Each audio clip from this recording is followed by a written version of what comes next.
पाठ पढ़ा इच्छा होनी मु बहुत चेष्टा करुच्ची मोर मन लगुनि पाठ पढ़ला बेलू मत निद लगुच बही देखला बेलू मत आलस्यता आस बेसी समय पढ़ी पारुनी ये बहुत समस्या अच्छी हजार हजार पिलांकर पिला लगुच कौन अन्य पिला बहुत टैलेंटेड से सब सुविधा मिली मत किसी सुविधा मिलनी मत बापा माँ जहाँ दवा कथा से जिनस देना आज पिला माने आज युवा समाज गोटे कंप्लेन मेसीन हो जाए खाली अभियोग करवा जानते जीवन सत्यासत्य को केवे देखी ना केवे भावी प्रकृत में आम कहीं पाठ पढ़ा इच्छा होनी प्रकृत में कहीं आम घंटा घंटा धरी पढ़ी पारना कहीं आलस्यता लगुच कारण आपण मैंने सत्यता को देखी ना जो दिन आप सत्यता को देखिए से दिन को आपण को कहीं पाठ पढ़ाई कहबनी आप निजे पढ़े मोर शिक्षा सदा सर्वदा अन्य मानटर भिन्न थाए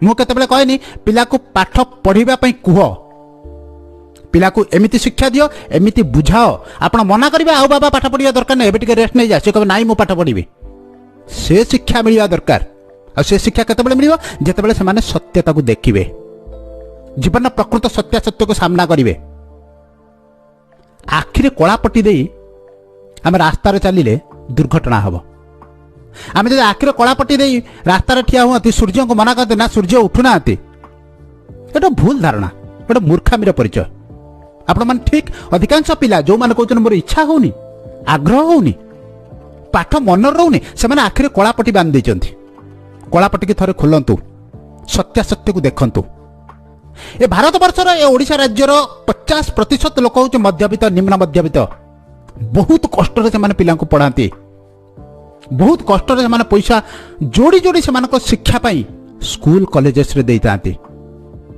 आम से जिन को अनुभव करें कारण आम सत्यता को देखी ना जड़े पिला रमेश ए रमेश कहानी केवल रमेश नुह आपण मान समस्त जो मैंने कहते मोर इच्छा होनी पाठ पढ़ा आपको ध्यानपूर्वक हिसाब से शुणु एक सत्य घटना आपण जीवन सहित जड़ित आपको शुणी सारापर आपको आउ कहीं कहबे पाठ पढ़ बोली आपण आउ कहबे मोर इच्छा होनी बोली आपण आउ कहबे मत आलस्यता लगुच मनर रहिबो जबरदस्ती मनर रहिबो आपण पाठ पढ़े जबरदस्ती पाठ पढ़े स्वयंचालित हिसाब से पाठ पढ़े निजे पढ़े तेणु आपको ध्यानपूर्वक हिसाब से शुणु रमेश बापा क्षेत्र काम करती प्रत्येक दिन सकाल उठती चली जाती राति फेरती रमेश पाठ पढ़ा इच्छा हुए किसी समय पढ़ला पड़े मन लगे मन आड़ छाड़ जाए बापा जो उठती बाध्य बाध्य किसी समय बईटा धरी बसी जाए बापा चलीगला बई बंद कर पुणी बुले जानी राति बापा आसवे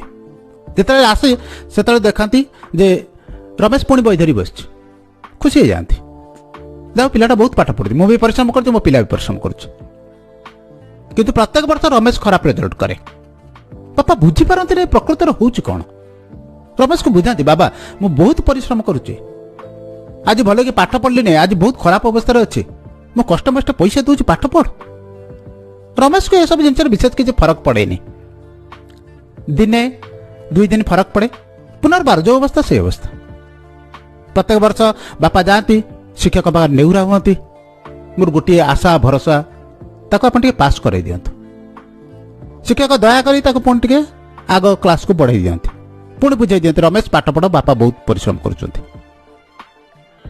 एमती चली थाए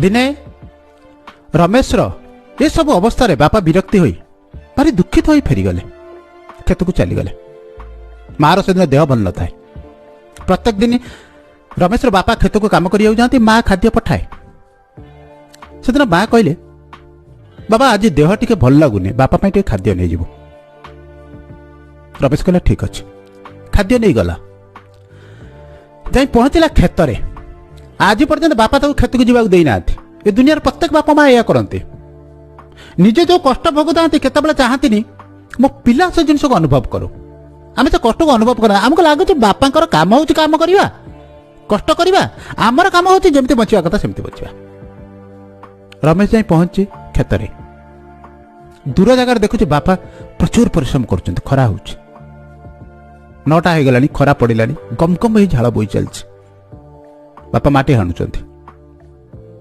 रमेश 5 मिनिट अनेला जहाँ पुआ कष्ट है ବାପାଙ୍କୁ ଡାକିଲା, କହିଲା ବାପା ମା ଖାଦ୍ୟ ପଠେଇଛି, ଆସ ଖାଇଦେବ। ବାପା ଫେରି ଆସିଲେ। ମନରେ କୌଣସି ଆଶଙ୍କା ନାହିଁ କି କୌଣସି ଶଙ୍କା ନାହିଁ। ପରିଶ୍ରମୀ ଲୋକ କେବେ ଭୟ କରେନି। ସେ ଭଗବାନଙ୍କ ଉପରେ ସବୁ ଜିନିଷ ଛାଡ଼ିଦେଇ ପରିଶ୍ରମ କରେ। ଭୟ ତ ସିଏ କରେ ଯେ ହେଉଛି କା ପୁରୁଷ, ଯେ ନିଷ୍କର୍ମ, ଯେ କାମ କରିବାକୁ ଭୟ କରେ। ଆସି ପହଞ୍ଚିଲା। ରମେଶ ବାପାଙ୍କ ପାଖରେ ଆସି ପହଞ୍ଚି ଖାଦ୍ୟ ପୁଟୁଳାଟା ଖୋଲିଲା, ବାପାଙ୍କୁ ଦେଲା। ଦେଖିଲା ତା ଦେହରେ 2ଟି ଶୁଖିଲା ରୁଟି ଅଛି, କିଛି ଚାହା ଅଛି। ରମେଶ ମନେ ପକେଇଲା, ମୁଁ ତ ସକାଳୁ ଭଲ ରୁଟି ଖାଇକି ଆସିଥିଲି, ତରକାରୀ ଖାଇକି ଆସିଥିଲି। ବାପାଙ୍କ ପାଇଁ କ'ଣ ଶୁଖିଲା ରୁଟି ଆଉ ଚାହା? ବାପା ତାକୁ ଆନନ୍ଦରେ ଖାଇଦେଲେ। କହିଲେ ବାବା ପାଠ ପଢୁଛୁ? ରମେଶ ଆଉ କିଛି କହିପାରିଲାନି, ଭାରି ଖରାପ ଲାଗିଲା। ଫେରି ଆସିଲା।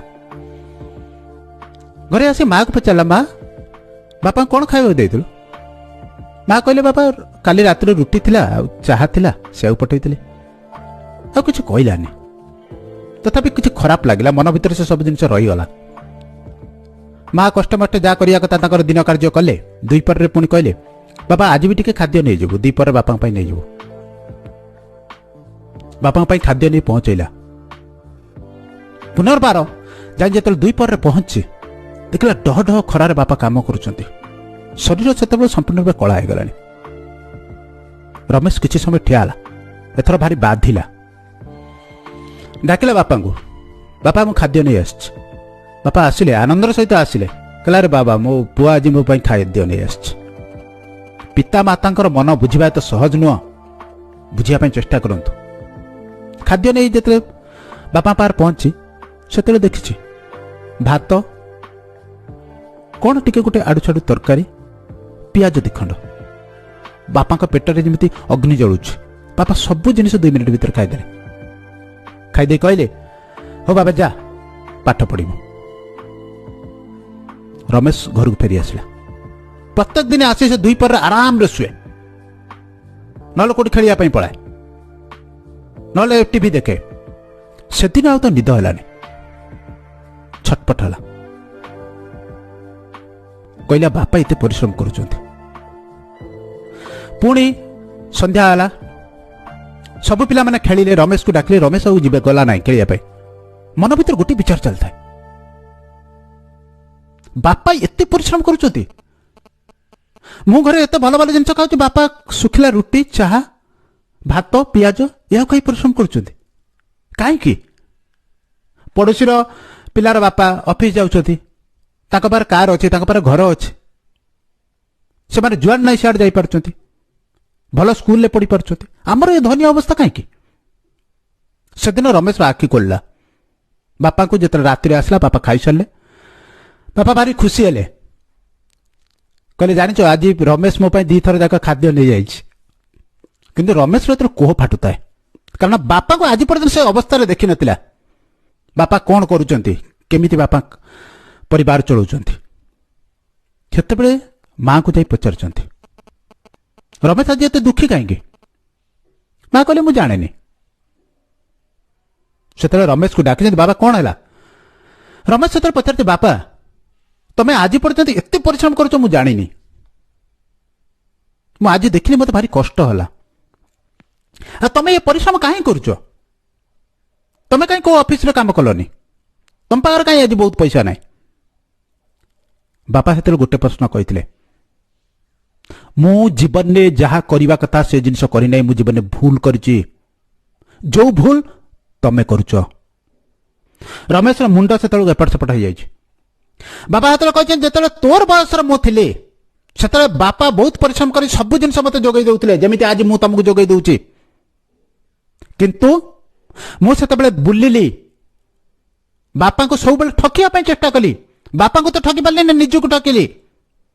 ଆଜି ସକାଳ 5ଟା ବେଳେ ଉଠିକି ଯାଉଛି, ରାତି 7ଟା ବେଳେ ଫେରୁଛି। ଆଉ ସେତିକିରେ ମତେ କ'ଣ ଖାଇବାକୁ ମିଳୁଛି? ନା ଶୁଖିଲା ରୁଟି, ଚାହା, କେତେବେଳେ ଭାତ, କେତେବେଳେ ପିଆଜ, କେତେବେଳେ ଟିକେ ତରକାରୀ, କେତେବେଳେ ଟିକେ ଡାଲି, ଏତିକି। ତତେ ମୁଁ ଏଇଥିପାଇଁ ଆଜି ଖାଦ୍ୟ ଭଲ ଦଉଛି, ଆଜି ପୋଷାକ ଦଉଛି, ବହିପତ୍ର ଦଉଛି, କାଲି ମୋର ଅବସ୍ଥାରେ ତୁ ଠିଆ ନ ହୋ।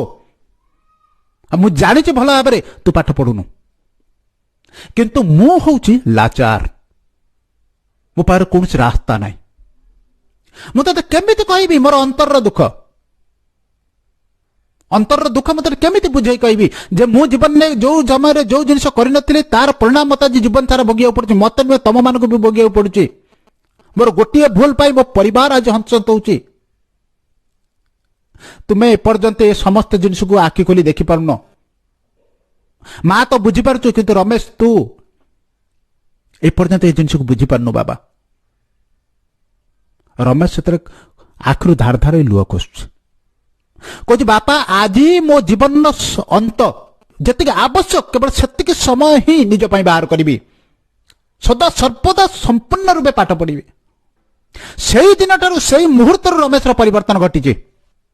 ରମେଶ ବାବା କହିଛନ୍ତି, ରମେଶର ପିତା କହିଛନ୍ତି, ବାବା ବହୁତ ଚେଷ୍ଟା କରିଛି ତୋ ମାଆକୁ କେବେ ଟିକେ ଭଲରେ ରଖିବା ପାଇଁ, ରଖିପାରୁନି। ବହୁତ ଚେଷ୍ଟା କରିଛି ତୋ ସାନ ଭାଇ ଭଉଣୀ ମାନଙ୍କୁ ଭଲ ଟିକେ ଡ୍ରେସ୍ ଦେବା ପାଇଁ, ଦେଇପାରିନି। ତୁ କଣ ଚାହୁଁଛୁ ତୋ ଜୀବନ ବି ଏମିତି କଟୁ? ତୁ କଣ ଚାହୁଁଛୁ ତୁ ବି ଏମିତି ଦାରିଦ୍ର୍ୟ ଭିତରେ ହଂସତ? ରମେଶ କହିଛି ନାଇଁ ବାବା। ତା ବାପା ହାତରେ କହୁଛି ବାବା ତୁ ନା କହୁଛୁ କିନ୍ତୁ କର୍ମ ତ ସେମିତି କରୁଛୁ ଯେ ଆଗକୁ ଯାଇ ଦରିଦ୍ର ହବୁ, ଆଗକୁ ଯାଇ ତୋ ପାଖରେ କିଛି ବି ରହିବନି, ଆଗକୁ ଯାଇ ତୁ ହଂସନ୍ତ ହବୁ। କାରଣ ପାଠ ହିଁ ପଢୁନୁ। ଯଦି ପାଠ ନ ପଢି ତୁ ଆଗକୁ ଯାଇ କଣ କରିବୁ? ରମେଶ ସେଇ ମୁହୂର୍ତ୍ତରୁ ନିଷ୍ପତ୍ତି ନେଇଛି, ଆଜିଠାରୁ ସମସ୍ତ ଖରାପ ଅଭ୍ୟାସ ବନ୍ଦ। ଆଜିଠାରୁ ସମସ୍ତ ସମୟ ନଷ୍ଟ କରିବାର ଯେତିକି ଉପାୟ ଅଛି ସବୁ ବନ୍ଦ। କେବଳ ଗୋଟିଏ ଜିନିଷ, ନିଜ ପାଇଁ କିଛି ସମୟ ଦେଇ ସାରିଲା ପରେ ଅବଶିଷ୍ଟ ସମସ୍ତ ସମୟରେ କେବଳ ପାଠ ପଢା ହେବ। ଅମୂଲ୍ୟ ଶିକ୍ଷା ଜାଣିବି, ପାଠ ପଢିବି, ଏ ପରିବାରର ପରିବର୍ତ୍ତନ ଆଣିବି। ଆଉ କିଛି ଦିନ ମଧ୍ୟରେ ରମେଶ ସେ ସମସ୍ତ ଜିନିଷକୁ ପରିବର୍ତ୍ତନ କରିଛି। ସେତେବେଳେ ସେ ଆଉ କହିନି ମୋର ପାଠ ପଢିବାକୁ ଇଚ୍ଛା ହଉନି, ପାଠ ପଢିବାକୁ ମୋର ଆଳସ୍ୟତା ଆସୁଛି, ପାଠ ପଢିଲା ବେଳକୁ ମତେ ନିଦ ଆସୁଛି, ଏ ସମସ୍ତ ଜିନିଷ ଆଉ କେବେ ବି କହିନି। କାରଣ ସେ ଜୀବନର ସତ୍ୟତା ଦେଖିଛି। ଆଜି ଯଦି ମୁଁ ପାଠ ନ ପଢୁଛି, ଏସବୁ ବାହାନା ଦଉଛି, ଆଗକୁ ମତେ କି ପରିଣାମ ଭୋଗିବାକୁ ପଡିବ। ଆଉ ଆପଣମାନେ ଯଦି ପ୍ରକୃତରେ ପୁଅ ଝିଅ ହେଇଛନ୍ତି, ବାପା ମାଙ୍କୁ ଯଦି ପ୍ରକୃତରେ କିଛି ପରିମାଣରେ ବି ଭଲ ପାଉଛନ୍ତି, ସେମାନଙ୍କର ଜୀବନଚର୍ଯ୍ୟାକୁ ଥରେ ଦେଖନ୍ତୁ। ସେମାନେ କେତିକି ପଇସା ରୋଜଗାର କରୁଛନ୍ତି, ତା ଦେହରେ କେମିତି ପରିବାର ଚଳାଉଛନ୍ତି, କେମିତି ସେ ନିଜେ ପୁରୁଣା ପିନ୍ଧି ଆପଣମାନଙ୍କୁ ନୂଆ ଦେଉଛନ୍ତି, କେମିତି ସେ ନିଜେ ସବା ଶେଷର ବଳିଥିବା ଖାଦ୍ୟ ଖାଇ ଆପଣଙ୍କୁ ପ୍ରଥମ ଖାଦ୍ୟ ଦେଉଛନ୍ତି, କେମିତି ସେ ସମସ୍ତ ଜିନିଷକୁ କାଟି ଆପଣଙ୍କୁ ଶିକ୍ଷା ଗ୍ରହଣ କରିବା ସ୍କୁଲର ଫିସ୍ ଦେଉଛନ୍ତି। ଆଉ ଏ ସମସ୍ତ ଜିନିଷ ଦେଖି ସାରିଲା ପରେ ଆପଣମାନେ ଯଦି ସତ୍ୟତାକୁ ନ ଦେଖି ପାରୁଛନ୍ତି, ଆପଣଙ୍କୁ କେବଳ ଭଗବାନ ସାହା। ଆପଣ ଦୁନିଆର ସବୁଠାରୁ ଖରାପ ପୁଅ ଝିଅ। କାରଣ ଯୋଉ ପୁଅ ଝିଅ ନିଜ ବାପାର, ନିଜ ପରିବାରର ଦୁଃଖ ଦୁର୍ଦ୍ଦଶାକୁ ବୁଝିପାରୁନି, ନିଜ ବାପା ମାର କଷ୍ଟକୁ ଜାଣିପାରୁନି, ନିଜର ଭବିଷ୍ୟତକୁ ଦେଖିପାରୁନି, ତାକୁ ଭଗବାନ ମଧ୍ୟ ସାହା ହେଇପାରିବେ ନାହିଁ। ତେଣୁ ମୁଁ ଆପଣଙ୍କ ଆଗରେ ଆଜି ସତ୍ୟତାକୁ ଆଣିଲି, ଜୀବନର ପ୍ରକୃତ ଯା ସତ୍ୟ ସତ୍ୟ ତାକୁ ଆଣିଲି। କାରଣ ମଧ୍ୟବିତ୍ତ ପରିବାରରୁ ଯିଏ ଆସିଥାଏ ସେ ହିଁ କେବଳ କହିପାରେ ମୁଁ ମଧ୍ୟ ମଧ୍ୟବିତ୍ତ ପରିବାରରୁ ଆସିଛି। ତେଣୁ ମୁଁ ମଧ୍ୟବିତ୍ତ ପରିବାରର ଅସୁବିଧା କଣ ଭଲ ଭାବରେ ଅଙ୍ଗେ ଅଙ୍ଗେ ଲିଭେଇଛି। ସେଥିପାଇଁ ଆପଣଙ୍କୁ ଏ ସମସ୍ତ ଜିନିଷ କହୁଛି। ଥରେ ଆଖି ଖୋଲି ଦେଖନ୍ତୁ ଆପଣ ବାପା କେମିତି ପରିଶ୍ରମ କରୁଛନ୍ତି। ଆପଣ କଣ ଚାହୁଁଛନ୍ତି ପୁନର୍ବାର ସେଇ ଜିନିଷକୁ ରିପିଟ୍ କରିବା ପାଇଁ, ପୁନର୍ବାର ସେଇ ଜୀବନ ବଞ୍ଚିବା ପାଇଁ? ନା ଆପଣ ଏମିତି ଗୋଟେ ଜୀବନ ବଞ୍ଚିବେ ଯାହାକୁ ନେଇ ଆପଣଙ୍କର ପିତାମାତା ଗର୍ବିତ ହେବେ। ସେମାନେ କହିବେ ଦେଖ ମୁଁ ପରିଶ୍ରମ କରି ମୋ ଛୁଆକୁ, ମୋ ପିଲାକୁ ପାଠ ପଢାଇଥିଲି, ଅମୂଲ୍ୟ ଶିକ୍ଷା ଦେଇଥିଲି, ଆଜି ସେ ଆକାଶ ଛୁଇଁଛି। ଆପଣ ସେ ଜୀବନ ଚାହୁଁଛନ୍ତି ନା ଏଇ ଧରାଶାୟୀ ହେଇ ଗୋଟେ ନିମ୍ନ ଧରଣର ଜୀବନ? ଆଜି ଏ ଜିନିଷ ନାହିଁ, କାଲି ସେ ଜିନିଷ ନାହିଁ, ବାପାଙ୍କ ପାଇଁ 2 ପଇସା ଦବା ପାଇଁ ନାହିଁ, ମାକୁ 2 ପଇସା ଦବା ପାଇଁ ନାହିଁ, ଭାଇ ଭଉଣୀକି କିଛି ଗୋଟେ ଜିନିଷ ଆମେ ଦେଇପାରୁନାହାନ୍ତି। এইভাবে জীবন আমার বঞ্চিবা পাই চাহুଛନ୍ତି? নিষ্পত্তি সম্পূর্ণ রূপে আপনার। কিছু বর্ষ পরিশ্রম করতু, জীবন সারা আনন্দর কাটন্তু, নহলে কিছু বর্ষ আনন্দর কাটু, জীবন সারা হংসতু হতু। আপনার কোন নিষ্পত্তি করবে? এবে আপনার মানে ভালো ভাবে জাঁপারে আপনার মানে পাঠ পড়া ইচ্ছা প্রকাশ করবে কি নাই? এবে আপনার নিদ আসুচি কি নাই? যেতবে বি নিদ আসছে, যেতবে অলসুয়ামি আসছে, যেতবে ইচ্ছা ন হচ্ছে, থরে ভবিষ্যতକୁ ভাবন্তু। ଥରେ ପିତାମାତାଙ୍କ ଚିତ୍ରକୁ ଆଗକୁ ଆଣନ୍ତୁ। 20 ବର୍ଷ ପରେ ଆପଣଙ୍କର ଅବସ୍ଥା କଣ ହେଇଥିବ ସେ ଜିନିଷକୁ ଭାବନ୍ତୁ।